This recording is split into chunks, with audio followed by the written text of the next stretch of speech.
up, and I thought, oh, I'm going to go to the next one because I don't want to wait in a lineup and they're going to be busy. I'll be bothering them. Debbie, that's the challenge.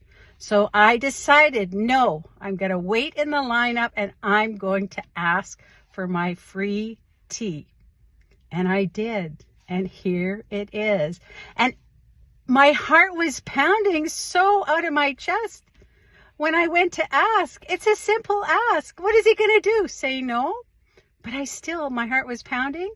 And after the emotional rush that he did that for me, little old me, wow, it was great. So thank you, Kaylee, for this amazing experience. Love you so much and love everything that you're doing.